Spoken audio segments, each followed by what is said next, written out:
Hi, I'm Blake. Hi, I'm Caitlin. Hi, I'm Colin. And this is OnlyBands. OnlyBands. OnlyBands. That was good. That was good. That was Closest okay. we got it. That was good. That was actually the best we've ever had it. Mhm. You're welcome.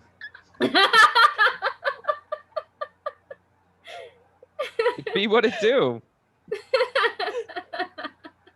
That was fantastic. All right, so hi y'all. This is OnlyBands, and we have Colin here of Taiia, formerly Ventress, from the New Jersey local scene. Represent. Yeah, New Jersey. Fist pump and stuff. Yes. So Colin, why don't you give us an inside scoop about what Taiia is, and anything like a general skill? Yeah. Yeah, we're a metal band, broad genre. I like to dip in and out of a lot of different kinds of music. And most of our content is revolving, or lyrically at least, is revolving around my mental health. So I I have bipolar 2. So a lot of my lyrical inspiration comes from situations having to deal with that. Which is it, I think it makes for interesting lyrics and interesting content for us, just because it's never, there are pluses and minuses to everything. It's never straightforward. It's never like a one lane road with us. And, granted, we're a metal band, so a lot of it comes off as stereotypically aggressive, but we have, I sing hopeful songs and things about, keeping yourself motivated and driven and trying your best. And I also have songs about when you feel super low and like everything's working against you, and kind of just how I feel every day. It's a wide scope of things that happen because it's life. It's not, it's not a fantasy story, even Oh though yeah. I kind of wish it was. That'd be pretty cool. Same here. Yeah. Yeah. If life was Lord of the Rings, things would be no, never mind. I don't want life to be Lord of I the Rings. have a Never map of mind. Middle Earth on my wall. So do I in my room. I have one. It's awesome. Yeah. Yeah. I look at it every morning. I wake up and I'm just like, oh, it'd be so cool to be there. And then I remember, Yeah. like, it must be awful to live there. Like, just really think about it for a second. It's not the best place to live. I mean, Shire would be pretty nice. The Shire would be nice. It'd be super chill. Yeah. But, like, all you do is farm. I just want a garden all day. Like, that just sounds like a great life. If that's the goal, then it's the perfect place for you. Yeah. I just want to live in a cave. So, obviously, I'd be in Moria the entire time. Yeah. But yeah, that's us. That's awesome. So we know that we kind of discussed this before we recorded, but we noticed that you were formerly called Ventress. What prompted the name change specifically? Legality. Oh. Yes. Yeah, so I love the name. It was super spontaneous, and it was something that, like, for the first time, I think when we were our older lineup, it was the first thing that we were all like, yeah, we'll do that. That's a really good name. Lucasfilm owns the copyright to the name Ventress. Right. There's no, like, real middle ground in that. So I went to file trademark stuff, and I was researching trademark law, and I was finding out some things, and I was kind of like, maybe this isn't the best idea. We went through a lineup change. It was kind of like, you know what, like a fresh name for a fresh start's probably a good idea. So we went with Taiia, which is something that, to our knowledge, we can't get sued for. Hopefully it works out for the best, because we have a cool logo and I don't want to lose it. That's very cool. Yeah. It is. It's one of my favorites. And fingers crossed that you don't get sued for this one. Oh, I get why you would change it though, because like Disney has really gone hard after some people. Oh, I have some friends who like crafters who make things on Etsy, and like I've heard horror stories of just people losing, like, even if they invent something that just happens to have a Disney IP on it, Yeah. People They'll have to take be it down. super careful. Yeah. And then they'll take it and sell it at Disney. I'm not playing that game. I mean, then again, if Disney wants to sign me and then play my music in the park, it might be a different vibe, but like I'm down. I mean, I can totally see Taiia turning into like some Disney form. Will be the next Suburban Legends, where it's just oh god. I can see like the stress on your face from just changing the entire. Well, do you guys know about Suburban Legends? No. So they're a ska band. They're actually from, I think they're from California. They have, or they, I don't know if they released it before they were signed to Disney, but they have like a Disney cover album.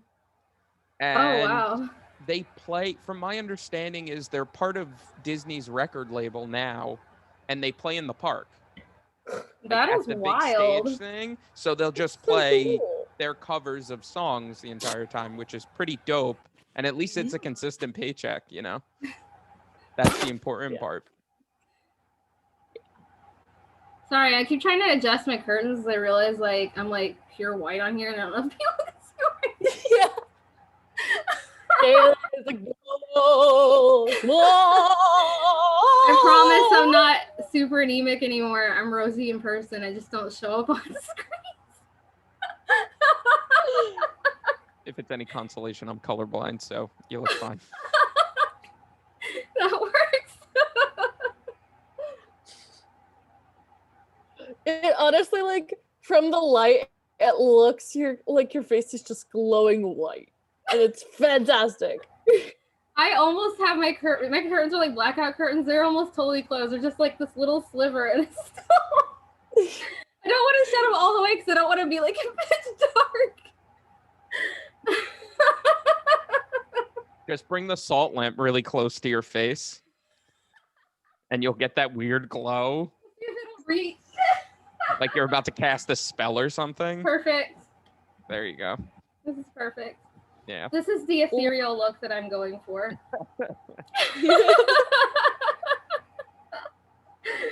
So, Colin, if you were to describe your band, Taiia, in like 5 words or less, how would you describe it? No. Oh no. Hold on, I'm counting.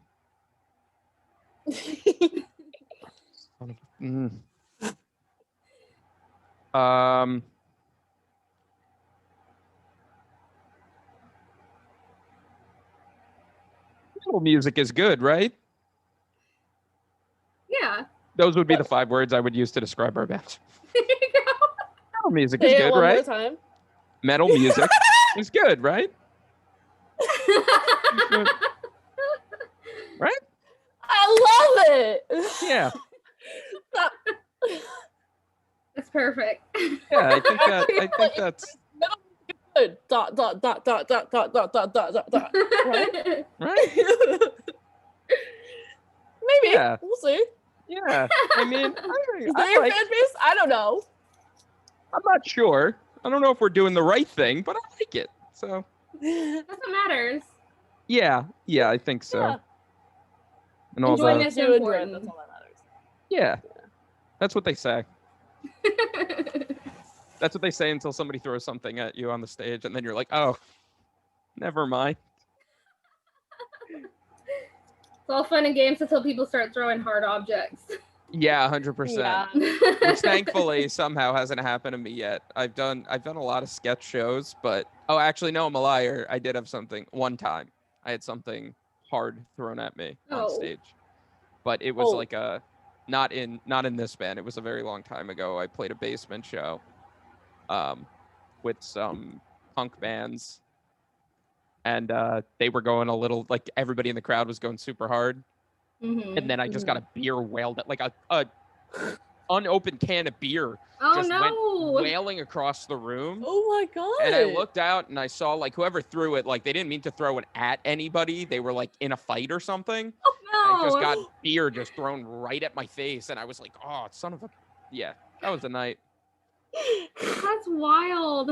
It's a much younger, more angsty version of myself where I was willing to play shows where people could actually get hurt. Yeah. Speaking of shows, since it's been almost a year since our last like decent week, can you tell our listeners the most insane thing that has happened before your set on a show? Before? Yeah, before your set, specifically during the show. Oh, so what flavor do you want? What flavor of crazy? Because I have some like, that's pretty dramatic. And then I have some like, no, that's actually just weird. Like, what are the odds of that happening? Like hardcore wild. Like the most recent one of something in that vein was we were playing a show in New Brunswick, which is by Rutgers. It's on the campus of Rutgers. And our old drummer at the time went into the mosh pit before our set because he was very large and had a lot of energy. And he got kicked, like a spinning kick kind of situation, in the ribs. Oh. Ow. And so he broke a rib before our set. And he played the whole set. He played the whole set. Like, he was a champ about it. We had to stop in between songs often. He was just like, I need to breathe. He was like having a really hard time breathing. He ran upstairs before the set and they wrapped him with like an ace bandage. They wrapped his ribs like as tight as they could, but he's like, yeah, he's in the 6 foot plus range. I don't exactly remember how tall he was. But yeah, they wrapped his ribs really tight. Wow. So that's one. I've had a vocalist get lost in the middle of I don't know how well you guys know New Jersey. I grew up you grew up in so you know Camden. Oh my god, of course. So he was always there. Yeah, so he got lost in the middle of Camden because he went with somebody to do something sketchy as is. But he got lost in the middle of Camden. So like he was like 45 minutes late to the set, and apparently he went to like some house that was on like the wrong side of the street kind of a situation. No. And he got like stopped along the way and somebody tried to mug him and it was like a whole thing. Trying to think of what other weird things have happened. This band, honestly, like with the exception of the broken rib and, you know, just the odd traffic jam because of like cars on fire and stuff like that, has been really tame. So like nothing super crazy lately, but yeah, a lot of weird stuff happens before a show. That's which is wild. good. It keeps you on your toes. You never know what you're going to get. I am glad that they're okay now, because Camden is a very unique area. He was a very weird dude anyway. And like, I was very not surprised when he went missing. I was just like, yeah, that sounds about right. Hopefully he gets here in time for our set. And he was all right. I mean, I don't know. I hung out when I was younger. I hung out with some weird people, man. And yeah. It was just a thing. I think we've probably all had our share of like what chair? Let's try to fix that chair. It's okay. I think we've all had our share of like really bizarre people. Yeah. Well, there's something about I find it, especially in music, that's a little more aggressive than other forms of music. That the weird things tend to follow that genre. Yes. Because I feel like at a lot of other shows, because like I love all kinds of music. I'm not like a diehard strict metalhead. Yeah. So like I'll go to like math rock shows and stuff, and I find the weirdest thing at those shows is like somebody took too much acid and they're just kind of wandering around, not knowing where they are. But yeah, for metal shows and stuff, it gets weirder. It gets a little crazier. Well, we love to see it. Now, 100%. what are you most proud of in your life? That I'm alive. That's an accomplishment, honestly. Which sounds crazy, probably, or it sounds a little blasé, but I think sometimes it's hard to do that, and to stay alive and to keep motivated to keep on living. It sounds kind of sad if it comes down to it, but like it's true. Like I'm still here. I didn't need to be, and nobody forced me to stay. Like I'm still here because I want to be here, and that's probably what I'm most proud of. That, and I have 2 cats who I'm kind of surprised haven't run around yet. I'm just waiting for you. That's an accomplishment in itself. No, Seriously. 100%. When I was writing the lyrics for this album, I was hospitalized for mental health reasons, and I saw a lot of people who didn't want to be, and it kind of changed my outlook on life in a different way, where it wasn't so much like I have to fight against myself all the time. I don't have to be my own worst enemy, because I saw a lot of people like that in there, and you learn a lot from those people, even if they're not meaning to teach you something. Oh, definitely. So I think that, I think what Billy Joel say? I learned that just surviving was a noble fight. Yeah. Yeah, I think that's true. I agree with that. I definitely think that's true. Yeah. If you could change one part about your music to make it more aligned with what you want to do with it, what would you change?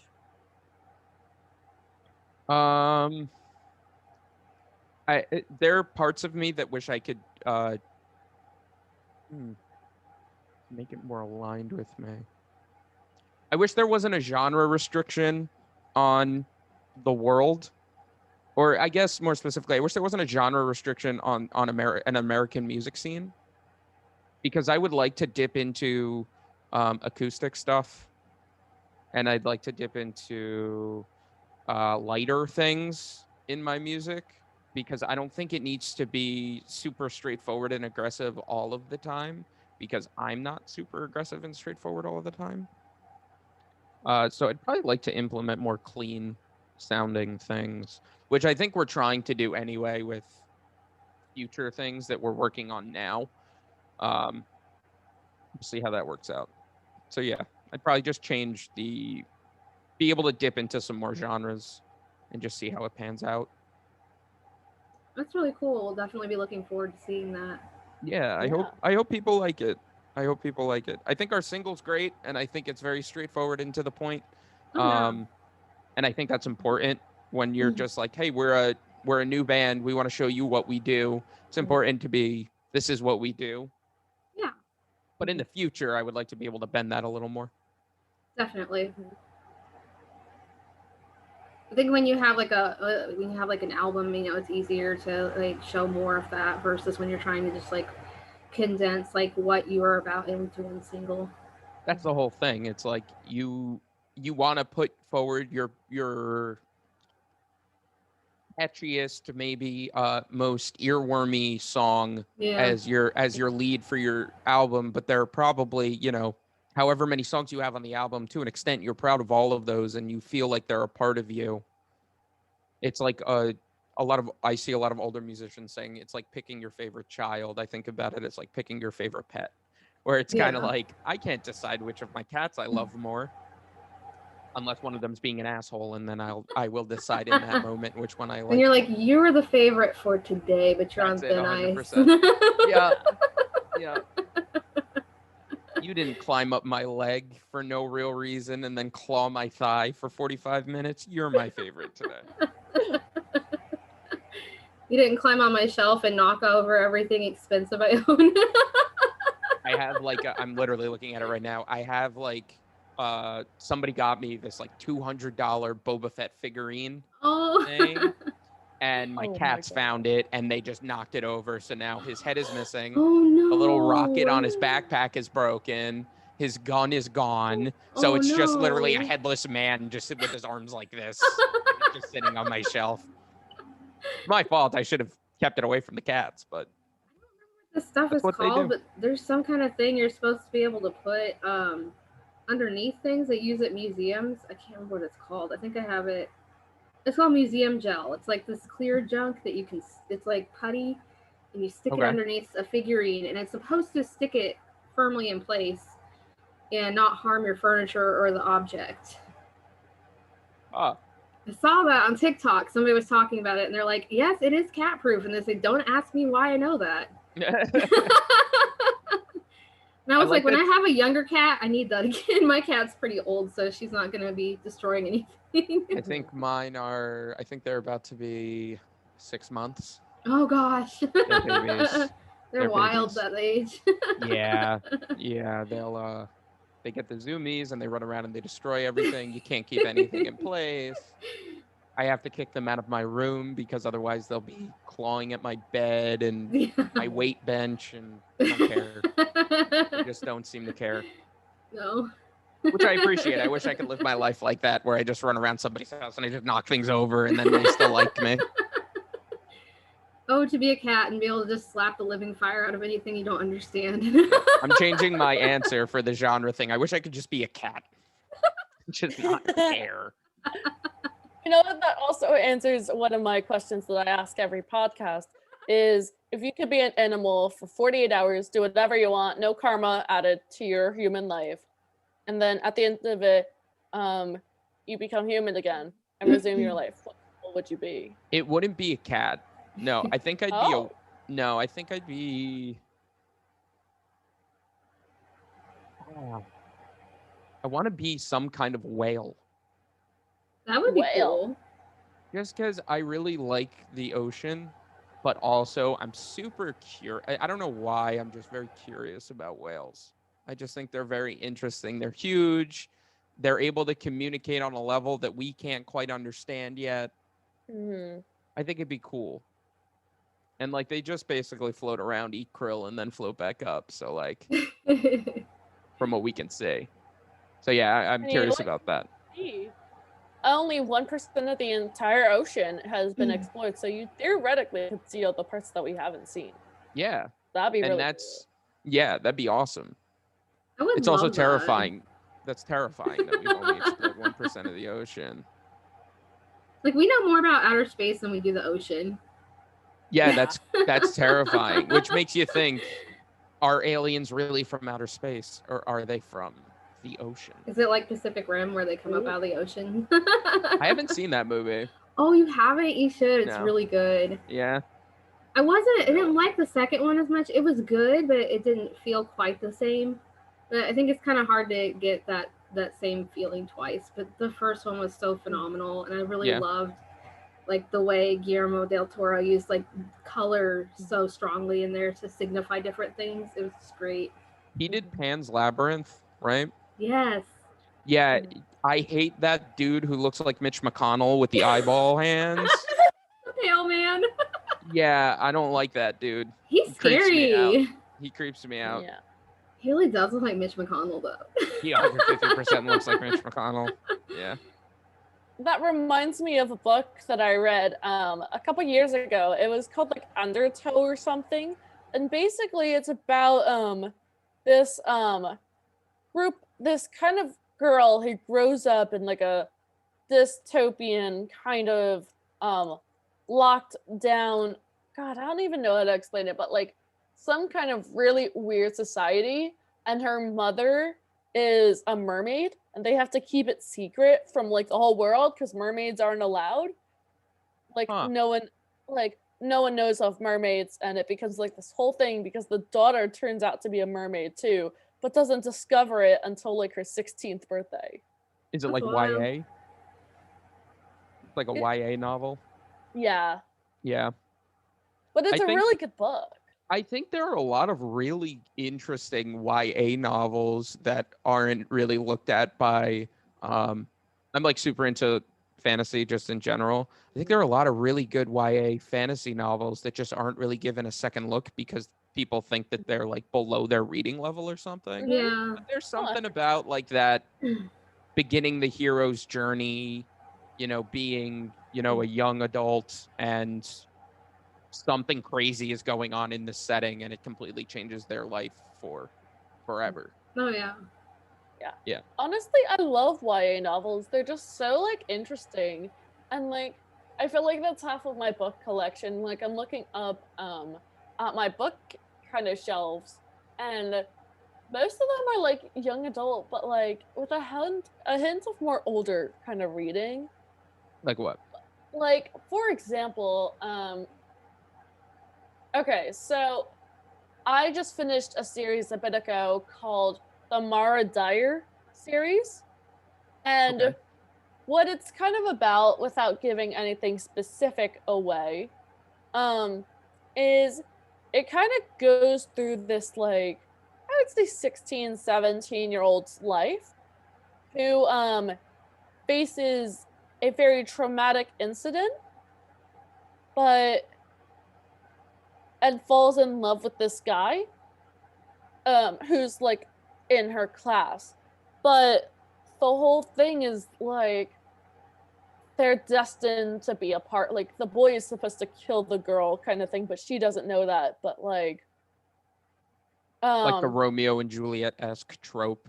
kind Yeah. of, but not really, because like I'm trying to not give anything away and there's so much more to that. But she goes through like a series of like traumatic events, all because no one believes her. Okay. Like no one believes her about her special powers, and the guy that she falls in love with is her opposite power. Oh. Okay. So for example, like if I had the power of fire in the book, and let's just say I meet this guy named Ryan, he would have the power of water. Okay.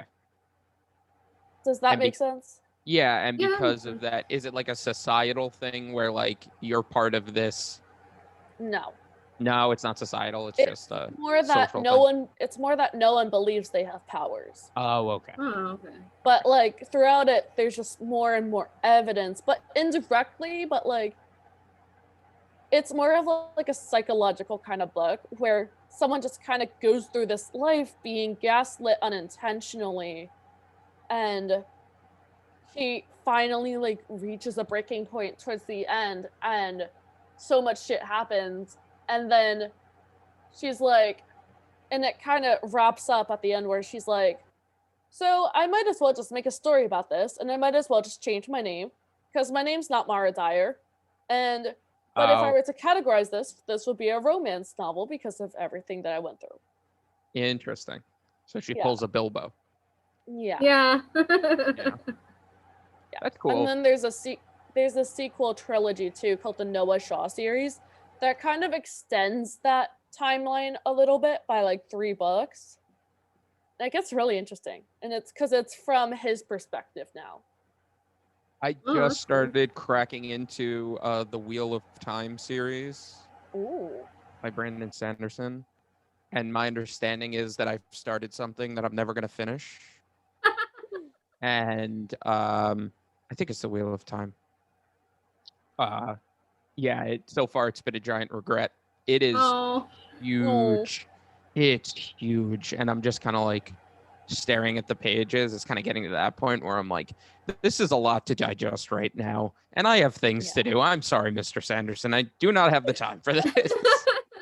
Yeah. Nowadays, I'm just like, this is not the same brain that was like reading at college level in like Yeah. 6th grade. I'm like, what happened? Yeah, there's something. I love books. I love the idea of storytelling in a longer format. Mhm. I'm just having a hard time right now reading anything. And Yeah. that might just be, the mindset that kind of we're stuck in with TikTok, 1-minute content, Yeah. advertisements, moving on to this thing and then the next thing and then the next thing. It gets kind of difficult to be able to sit down and pay attention to what you need to pay attention to. Yeah, I feel like if you struggle with focus to begin with and then like you start like getting where you can have content that's like that instant gratification, that it makes it a lot harder to force yourself to be able to focus on something for a long time. Yeah, it's like impossible. I took a social media like detox for 3 months or so. Mm-hmm. Maybe it was 2 months. Um, and I felt like I was able to accomplish so much. I was just like, this is insane. Like, I've been off this platform for 2 months and I've been able to do all these things that I wanted to do in my life. And like, maybe I'll never go back. And then I decided, oh, it's time to put out the album. So, of course, I have to go back to social media and be Yeah. like, here's an ad, Yeah. here's an ad, here's an ad. It's, Yeah. I mean, it can can't win. especially be a struggle, I think, during the pandemic, and then if you're disabled like me, like social media is a big amount of your social interaction because it's harder for you to get out a lot, you know. So, especially 100%. during a pandemic, like it's even more so. I mean, you know, if you're high risk, like you can't go out and socialize with people, Yeah, I and think like I felt like intense guilt about being like I can't hang out like for the next I don't know how long because of this pandemic and people refuse to wear masks. Yeah, I think it's interesting because I think there's like an ebb and flow to social media where it's kind of like I've met a lot of people on social media and I've made a lot of good friends through it and I've learned more about my act like the friends I see on a weekly basis through it and still like there's something about it, man, where I'm just like I go on there and I'm like I know this isn't good for me and Yeah. I Yeah. can never quite put my finger on it, but I know that there's something about it that's like it's not all conversations with my good friends or new friends. And it's people who are either venting about something which I think it's more or less a healthy outlet for, Oh yeah. Mm-hmm. or it's people who are, for lack of a better term, they're lying Mm-hmm. and they're convincing you that they're doing fantastic, and it's kind of like there's no way. Like, there's Yeah. no way right now in the middle of this pandemic that you are absolutely 150% wonderful. And listen, I hope you are. That would be Yeah. amazing. But you're telling me Yeah. every single day your life is nothing but positivity. There's something missing. I Like, mean, I you're think there's. really good. Go ahead. I'm sorry. Go ahead. I No, didn't no, mean to no, no, no. interrupt. Go. I was rambling. It's okay. Definitely think that there's a toxic element to being positive. Like, there's definitely like Oh, a where you 100%. can go too far one direction with it, where you're not having that balance in your life. Just like you can be too negative, I think you can be too focused on positive, as far as like that you shut out any negative emotions that you're dealing with and you don't process them and they just pile up. Yeah. Mm-hmm. Yeah. I mean, that Oh, was me. 100%. That was me like 2 weeks ago. I was like, I'm gonna get everything done because I happened to be, in a high mood, and I Mhm. was like, everything's gonna get done. I'm gonna do awesome. Everything's gonna be wonderful. And then like one thing kind of went south a little bit, and I was like, oh, okay. Like I can't be 150% raring to go positive all the time.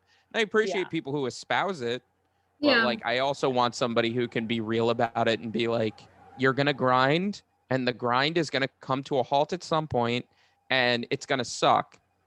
Oh yeah. And then you could pick it back up after. There's nothing wrong with taking a break, Mhm. but I don't think people do that. I think it's like either all in on one end or all in on the other end, and Oh it's yeah. there needs to be a happy middle at some It's point. Yeah. it's hard to find balance, especially when the world at large is such a mess. It can be really difficult to find a balance one way or the other, because I think sometimes that being overly positive is an escape from what's going on in the world and what's going on in your life. Just like being overly It's a negative can deflection be tactic ruminating. sometimes. Yeah, because like No, hundred ruminating percent. isn't good either, but you know neither is just shutting everything out. And I've struggled going back and forth between those two, because I felt like it was bad to be negative at all. But then I found out, like, I've had friends tell me, like, whenever people randomly post those things, and be like, comment your name and I'll tell you what I like about you. And like, my friends a lot of times will tell me that they appreciate my vulnerability and my ability to be honest about what's going on with me and how I'm feeling about things, because that makes them feel better and feel like they're safe to be vulnerable too. Well, also, Yeah. like, there's a level of problematicness that people associate with negativity, which is Mm-hmm. also what creates like these toxic positivity people. And that is because being negative is associated with projecting a mental illness or mental illness behaviors. And unfortunately, the stigma has become so strong that if you're not positive all the time, you're viewed as a negative person and just all around negative, and which could be associated with having depression or anxiety Yeah. or some other thing that people just aren't ready to face yet. I was having a conversation with a couple people recently, and it really just comes down to like, if you're not 100% positive, which again, this could be like a complete mask from what's going on inside, but if you're not showing positivity, you're viewed as negativity and problematic and toxic, because apparently speaking negativity is associated with toxic behaviors when maybe you're just being genuine. Yeah. Yeah. If Yeah. everybody was 100% happy 100% of the time, I think the world would be really, really weird. And Yeah. Yeah. nothing, I don't know.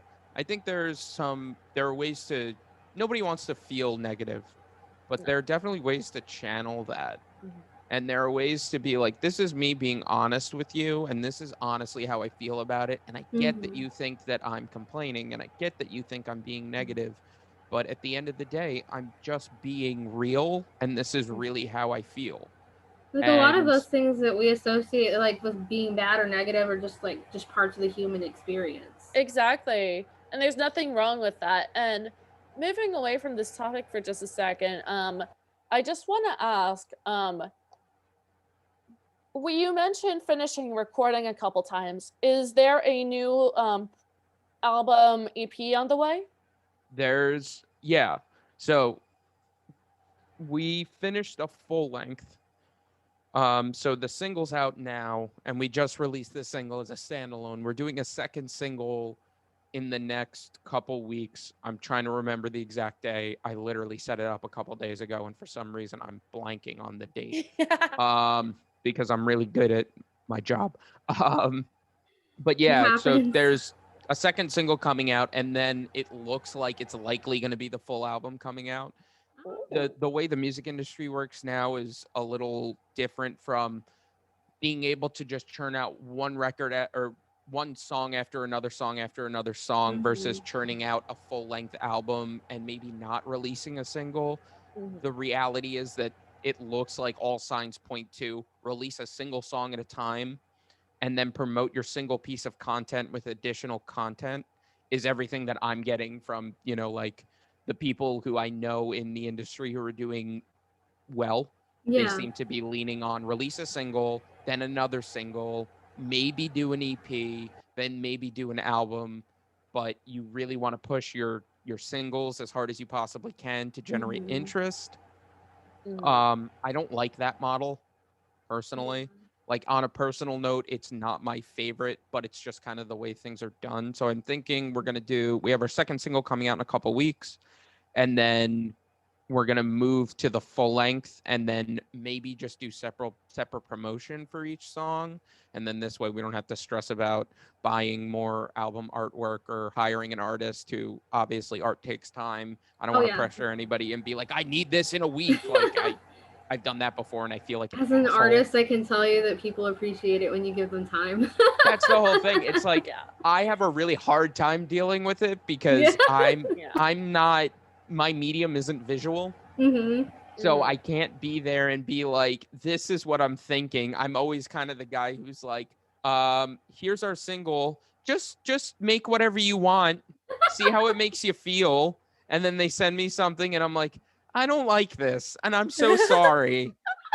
I just don't. I don't know how to deal with this. It's happened to me like 3 times and I'm just like, oh, damn it. Like, why can't I just explain what I want? And I never can. It's Like so the more specific you can be, like the closer they'll get it on the first try. I know, but it's Yeah. like weird because I don't know what I want. I just know what I don't want when I see it. So I can't That's a mood. win. Oh my god. I I can't am win. so indecisive. That's it. Yeah, it's just like you either have to be like really decisive on what you want, or you're just like you have no idea what you want, but nothing feels right. Yeah. Yeah. And What is that? Why is that? I don't know. I do that too. And like I have a hard time when I'm making stuff that I'll just sit there and I'll be like, if even the smallest thing is off, I'm like, it's ruined. Yeah. Yeah. I can be very indecisive, but I can also be very decisive. Like with my music, I have a very specific vision for it. Mhm. But like with almost anything else, like just an example, it took me 3 hours last night to make dinner because I could not decide on what I wanted for dinner. I do Yeah. stuff like that too. Yeah. So It with takes me like per day. I usually, because I'm also another benefit of the pandemic is I started to like take my health a little more seriously and my fitness. yeah. It will take me literally 2 hours to decide, am I going to lift weights today? Mhm. Am I going to do yoga today? Am I going to go on a run today? And I'll just sit there in my bed and be like, what am I doing? Yeah. What am I supposed to do? All of these things are good for me. Executive dysfunction is not fun. It's the No. worst. I'll just be sitting there and being like, I really need to do this and I really want to do it, but I can't make myself do it and I don't know why. Yeah. Yeah. Real quick, you can have dinner with 5 people, whoever you want, celebrities, live or dead. Doesn't have to be celebrities, but you can pick 5 people, dead or alive, to have dinner with and a really nice conversation with as well. Who are the 5 people you're picking? Ooh.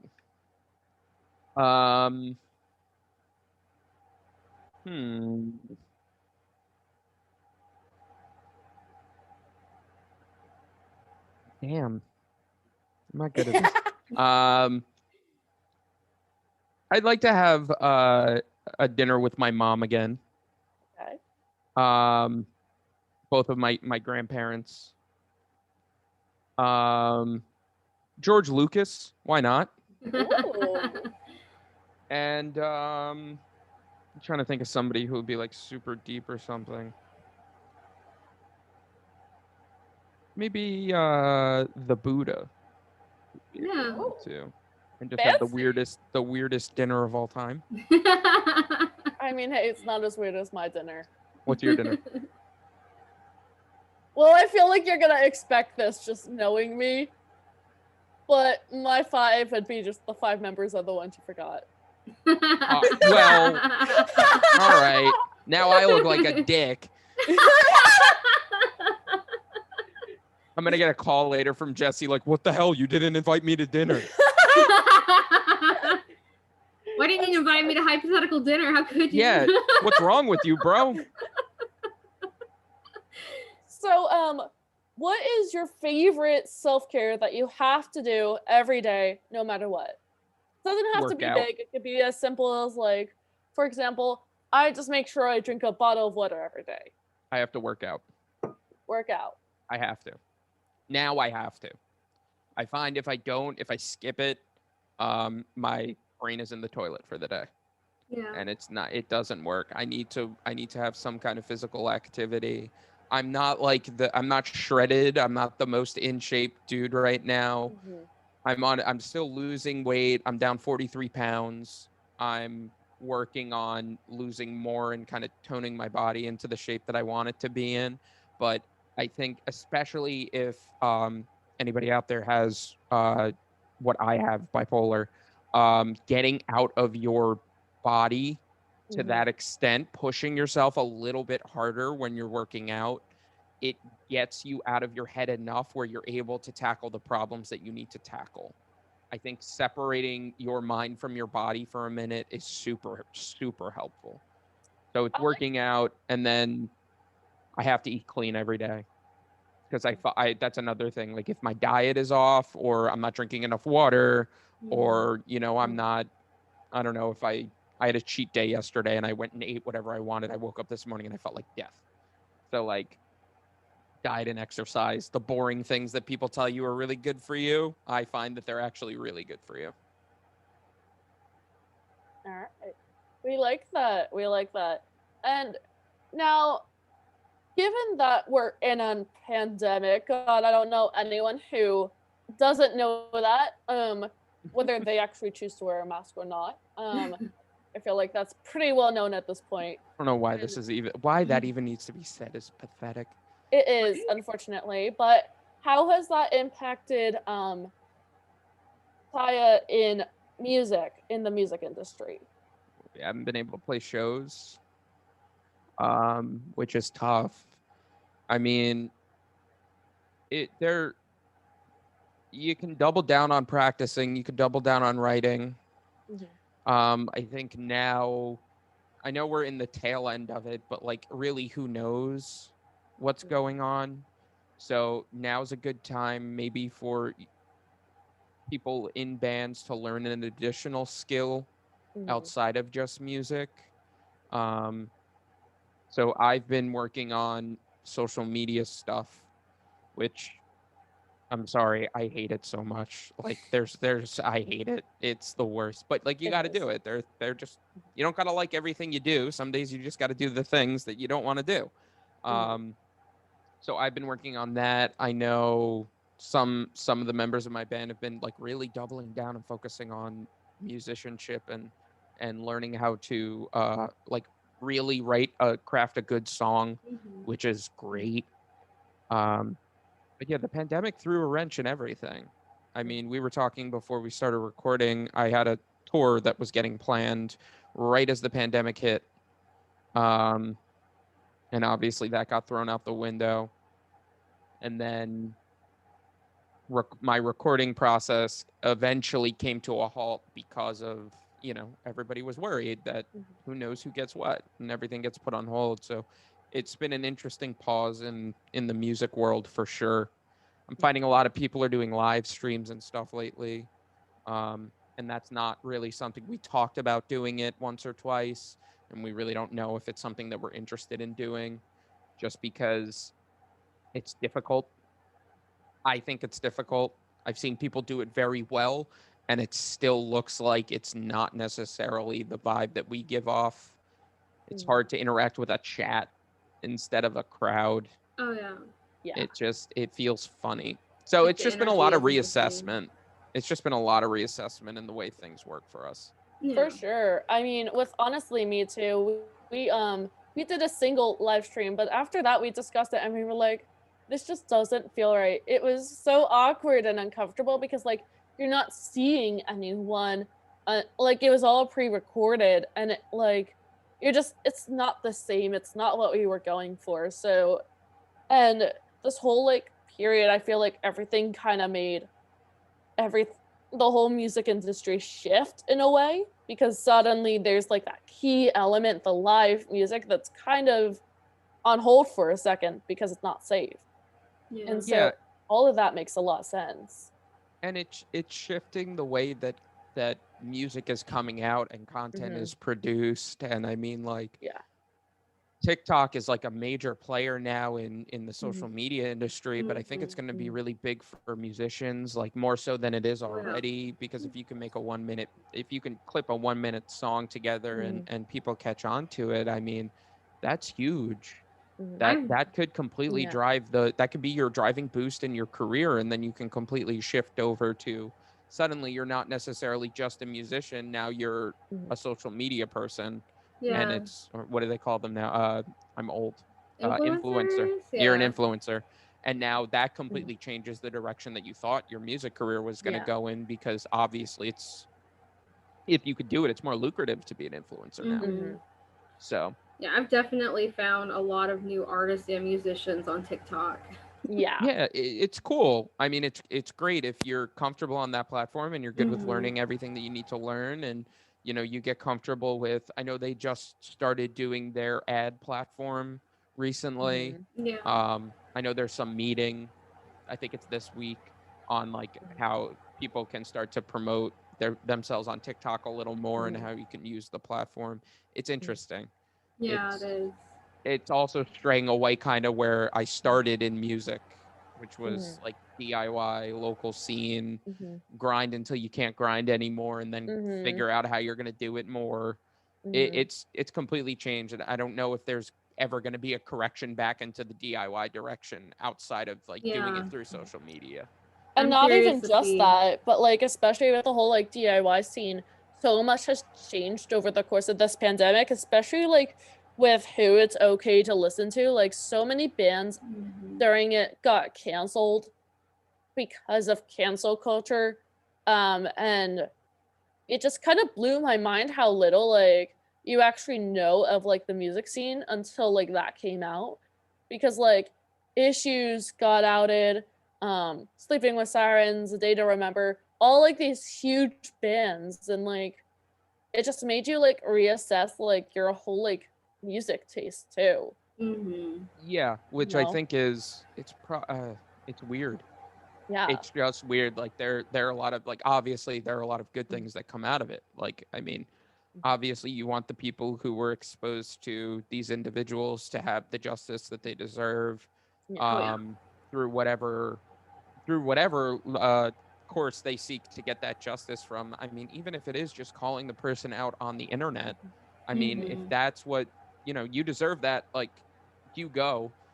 And at the same time, like it's still weird because I mean, a lot of these bands are for my music taste. I wasn't a big A Day to Remember guy or Sleeping with Sirens. That was literally like the year after I graduated high school, kind of. Yeah. So I kind of missed that whole wave of pop punk, metalcore, hardcore. I don't even know what they are. But there were bigger bands in the metal scene that got caught being at that little MAGA thing that happened at the Capitol. Yeah. Oh. And a really well-known metal artist in the scenes that I've been a part of for a number of years was there. He was actually on the front page of a Washington Post article. Oh my God. And nobody knew who he was because he's kind of in this like relatively speaking smaller band if you're comparing him to major pop stars, but if you compare him in the metal scene, he's one of the guys in the metal scene. So he was there and he got caught, and that kind of shifted things over. There was like an issue with a major booking agency in the metal scene where the dude was asking for like sexual favors in return for booking spots. Oh wow. And like a bunch of bands left his booking company because a lot of labels were working with this guy, and they found out and they were like, we're not working with him anymore. So there was like a slew of just big name metal bands. Like Nightwish worked with this guy, Sabaton worked with this guy. You pretty much, you name them, if they're a bigger European metal band, they worked with this dude for United States tours, and that guy got canceled. And he was a major player in metal booking, like a big player. He got a lot of small bands their start in the scene. Wild. And so that changed for everybody because now he's not there. And it's not like it's a really simple fix where he just signs over his company to somebody else. That's just not the way it works. Like people know your business name now, man. Nobody wants to deal with you. Exactly. Yeah. So because we're running out of time, we have a couple minutes left, but we always end with this one question that usually Zach asks, but he's not here today because of scheduling conflicts. Rip, Zach, we miss you if you're listening. We love you. We get an F in the chat for Zach. But he always asks, if there's one message that you want listeners outside to know about your music, if you have one message that you feel you need to get out, what is that message?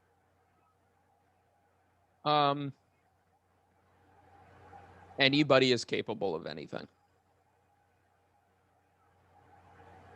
That's really sweet.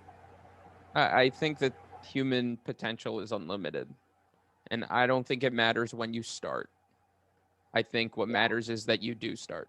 Yeah. And you can like, it sounds super cliche, and especially for, I think, a lot of millennials who feel like they got burned by the message that you can do anything, which I think is completely understandable because a lot of us have had a hard time in dealing with not just the pandemic, but life in general, because things were kind of set up for failure for a lot of us. And that also applies to I mean, you name anybody younger than 50 right now, it seems like things were set up for failure for a lot of us. Definitely.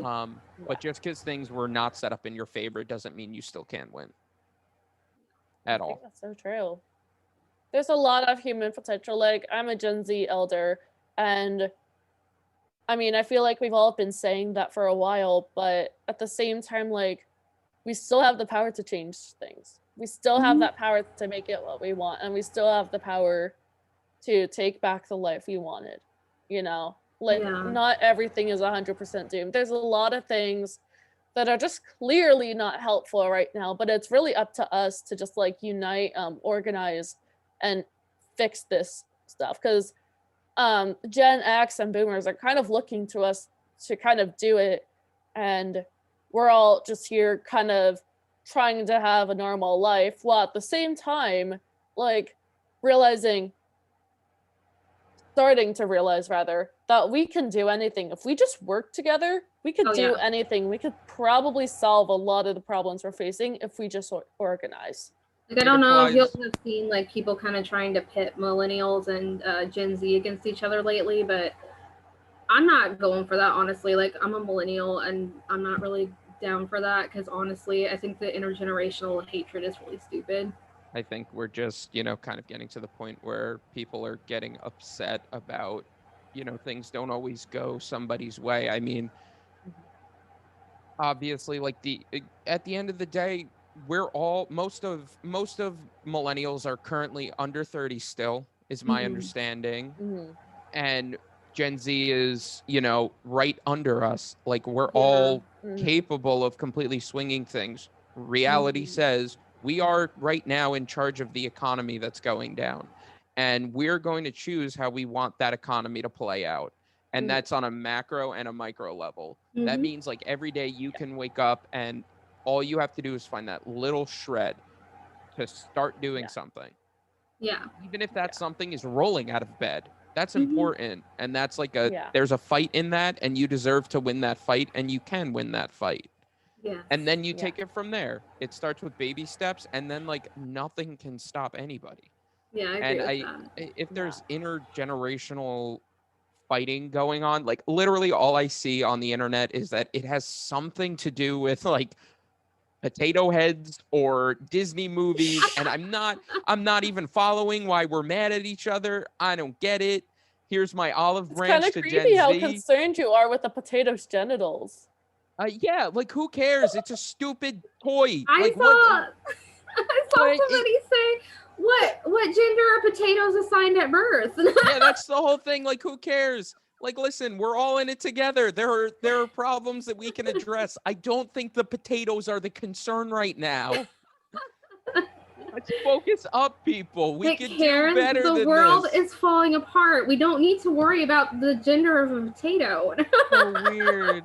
Or like what somebody's wearing, or like who says what. Like, who cares? Last time I checked, a dress does not have a gender. Like, wear whatever the hell you want to wear. Definitely. It's ridiculous. It's 2021. We missed 2020. We have to make up for it.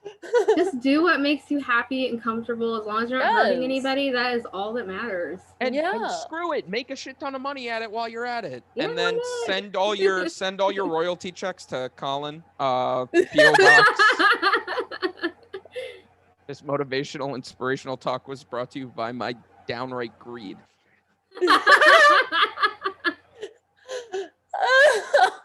No, but my message would be, anybody's capable of anything. You could do whatever you want in your life, and that's the beautiful thing. And like I said, there's no timeline. If you're starting like, I don't know. I know a lot of people who started over at 40. Yeah. And I'll be damned if they're not killing it at 40. Yeah. I know people who got their running start at 18 and they're killing it, and that's awesome. But like, there's no reason why you should feel like the world is against you, or you're being stopped from achieving something, when there are a lot of people in your corner who really believe in you. Yes.